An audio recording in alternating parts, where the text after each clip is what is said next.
Hello, it's Rebecca with Here to Their Journey, or from Here to Their Journey. I don't know, my channel is Here to Their Journey. My name's Rebecca. So this is my very first Tutorial Tuesday video. So it's different from what my normal channel is about. If you're just catching this thinking that I'm a knitting channel, you would be wrong. I am mostly a cash budgeting channel, but I've decided to do Tutorial Tuesdays to share some of my hobbies and interests. So today we will be learning how to make an I-cord because my next week Tutorial Tuesdays video is how to make these cute little baby mittens. So I figured I would make the I-cord tutorial its separate tutorial because this yarn is really tiny and I used really tiny needles and knitting needles and yarn needles. So yeah, we're going to use this bigger yarn and these bigger needles for the tutorial so you can actually see what I'm doing.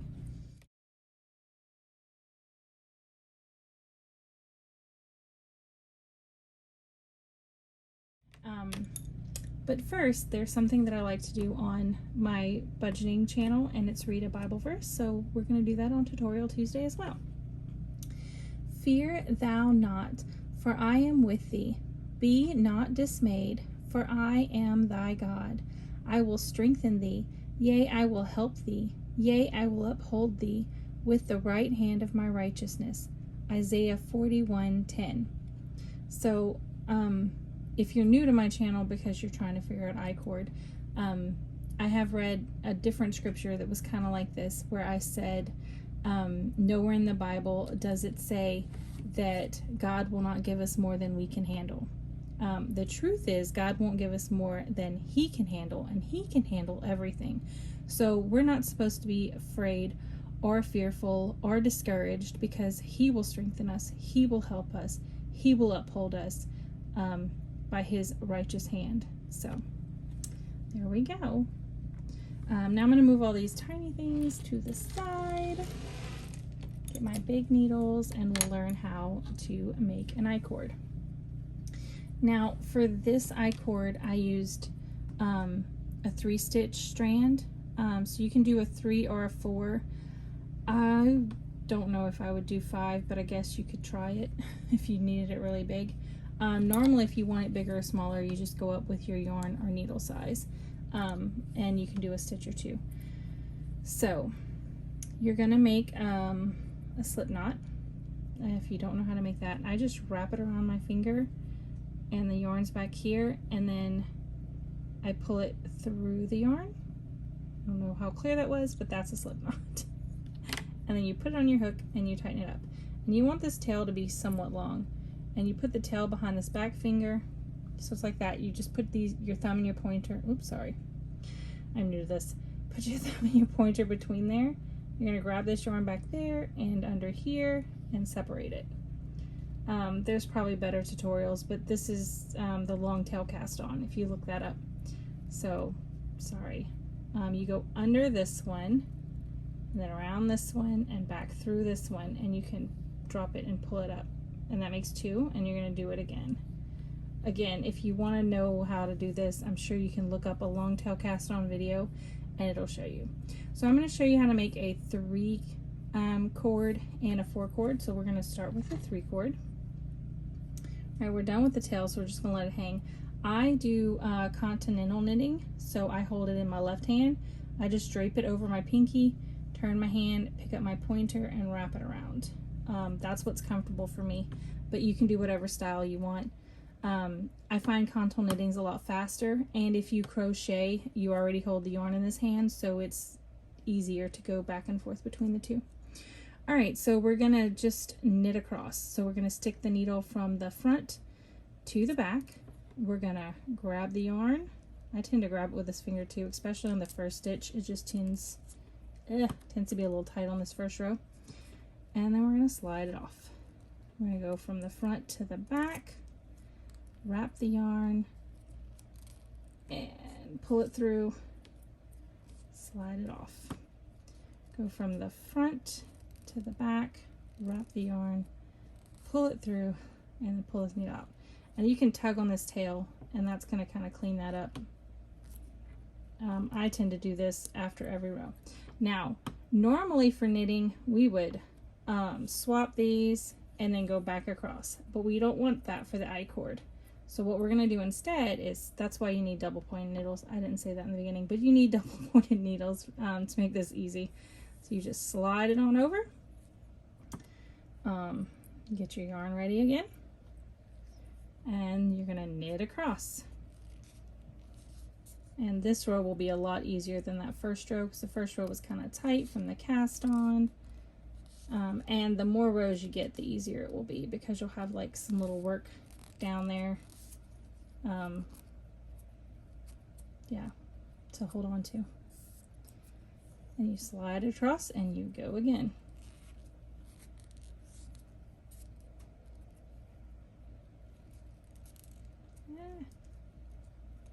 It is fidgety when you first start, I'm sorry.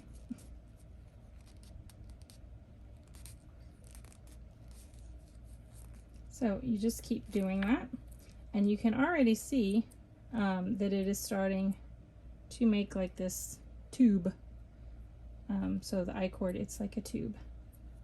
So we're gonna do a couple more rows. I'll probably do one more with y'all, and then I will do a couple off camera, and I will show you how to close it, and then I'll show you the 4-string I-cord, or the 4-loop I-cord. So, all right, so I'm gonna do like probably 4 more, and I'll be right back. Okay. Okay, I've done 10 rows, and I'm gonna show you how to cast off. But first, I'm gonna show you also how you can tell I've done 10 rows. I'm gonna come in. So each row has this like V. See it right here? So that would be 3, 4, 5, 6, 7, 8, 9, and 10. So I've done 10 rows. For this one, I did 100 rows. And when you're doing this many, I do recommend something like this to keep track of your rows that you're on, or you can do tally marks on a piece of paper. I've done those before I got this. Also, if you're going to be making a long I-cord, you can get these little things with holes in them, and you can put it across your needles and your work's not going to fall off. Also, if you're not doing an I-cord, any kind of knitting, when it doesn't have like the flat back on it, then you can use them to block off both of your needles if you have work on both, so that it doesn't fall off when you're transporting it. So those are really nifty tools to have if you know, you can get them. And if you're gonna do a lot of knitting, I do recommend investing in a few of the fun little items. Okay, so to close it off, we're gonna start like we've been doing. So we're gonna knit the first one, drop it off our hook, and then we're gonna knit the second one. And this time we're gonna take this needle, our left needle, and we're gonna pull this first stitch over the second stitch we did. So we've cast that one off now, or dropped it off. And we're gonna knit this last stitch, tighten that up, and we're gonna take our needle and we're gonna pull the second stitch over the first stitch, or the first over the second, however you wanna order it. And then you just pull this up, and we're gonna snip it. Oh yeah, I do recommend the little snippers. They're just so much easier than scissors, but you don't have to have them right away. And you're just gonna tug and tighten. So now it's kind of wonky right there. I could have done a better job, but yeah, so when you're doing this one, you want to try and make this as beautiful as possible, but this is my little sample and I'm not that worried about it. All right, so I'm going to show you how to hide the little tails. You just put your yarn, oh, for me, I like to wrap it around the hook. Whoops, dropped it. I like to wrap it around the hook and squeeze it really tight, and then I turn it over and I smash it between there, and I grab and pull through. That's what works for me. All right, so we're just gonna go in, because like it's a tube, So we're just going to go in and you're going to stick your needle through the tube and you're going to try to like kind of turn it as you're doing it because you don't want to see the string in there. The longer your tube, the longer you can go down with your yarn. But eventually when you're happy with it, you'll just pick it through and you're going to pull this through there and you'll just snip this off and then tighten it up and it's all hidden. So, and you would do the same to the other side. And I-cords are good for tying little baby mittens up, maybe putting it in a hoodie that you made, or you could even, if you use different, like you could use it with an actual like cord kind of thing, and you can make yourself some really cool shoelaces or things. So yeah, you can use it. Oh, baby bonnets. It's a good thing to have to tie it with. So several different things that you make that you could use an I-cord for. So this is the 3-strand. Now we're going to learn how to make the 4-strand, which is the same thing. You're going to make your little slip knot. We're going to have more of a tail because we need more stitches this time. Okay, so you make your slip knot. I'm going to put our hook on. I'm going to put our fingers between our tails. I'm going to grab both of our tails and separate our fingers. Then we're going to go around, around, back through, tighten it up. And we're going to do that again. Tighten it up, and one more time because we need 4 this time.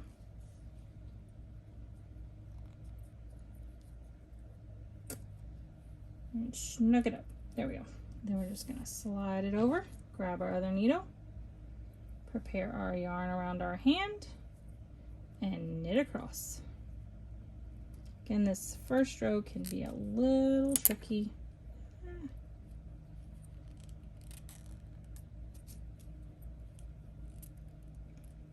And just keep knitting.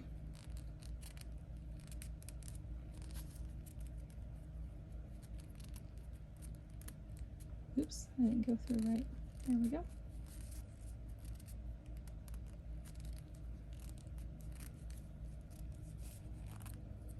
And slide it over and go again.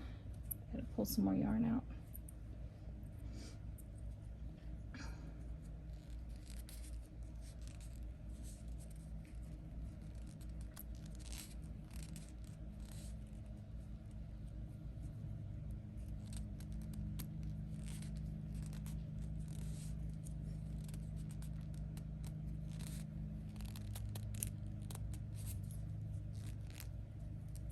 Alright, so you get the hang of it. I am going to cut away and knit up like I did for that one, and we'll come back and we'll see the size difference.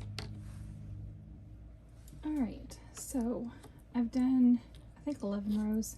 We're going to do 2 more together just so you can see how easy it is to do the I-cord once you have like a little bit of tail on there or work done already. So we're just gonna keep knitting across. Oops, I caught the wrong side.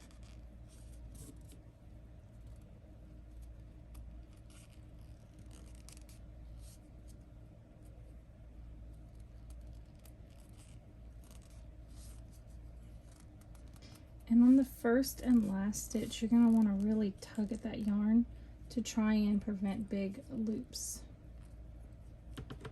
And I just like to stretch my work, stretch my yarn. All right, we'll do one more and then we'll cast off. Okay, my neighbor decided to start cutting grass, so I'm sorry if you can hear it. Yeah, tug tight on that before we start wrapping, because we don't want those big loops like the last one we had, right?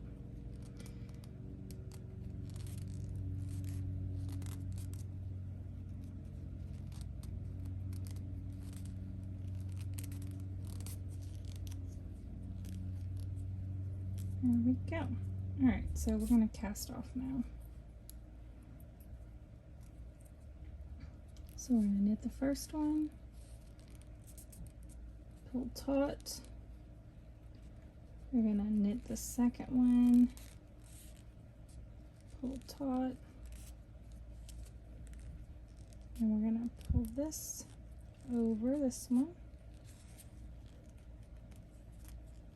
pull it tight, knit the third one, and keep this row tight because it is the cast off row, which will make this harder to pull over, but you can do it.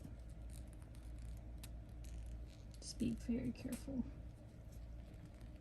You don't want to drop that. All right, one to go. We're almost there. Oops, sorry. I'm in a really weird angle, so it's hard to stay on screen while I'm trying to focus on the knitting itself. No, okay. And looking through the camera thing does not help me at all. Because I can't see through that as well as I can with my own actual, like, in life eyeballs. Alright, so we'll pull up that last loop and we're gonna snip it and tug our little tails. And you'd hide them the same way we did the other ones. Just gonna bend it over that needle, pinch it tight, squish it through. Oops, squish it through.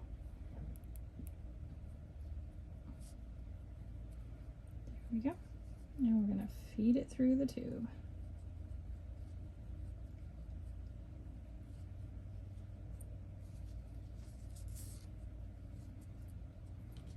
Do the other side and we'll snip the tails at the same time.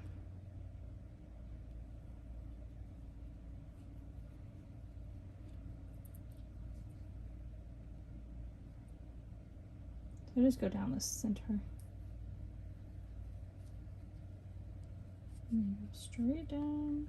You can kind of feel it, that there's like it just feeds right through it. There's a big hole in the center. You just go out of side and pull it through. Okay, and then while it's squinched up like this, we'll just snip our little tails. And then when we tighten it up, the tails disappear. Watch. Whoosh! No more tails. So you can kind of see the size difference. This is the 4-strand and the 3-strand. It's just a little bit bigger. Not much, but yep. So depends on what you're working, if you need slightly chunkier or slightly skinnier. So when I did this for the mittens and I did 4 strands, it was just too big to go through these little channels to wrap around it. So that's why I decreased to 3 strands. So sometimes just that little bit will make a lot of difference depending on your project. So thank you for joining me for my very first tutorial Tuesday ever, learning how to make an I-cord. And if you would like to see this pattern, that's going to be next Tuesday. And if you are watching in the future, I will make sure that it is linked in the description below. So thank you. Bye. Thanks for watching. If you liked it, like it. If you loved it, sub it. If you have something to say, don't be shy. Leave it below. Bye. See you soon.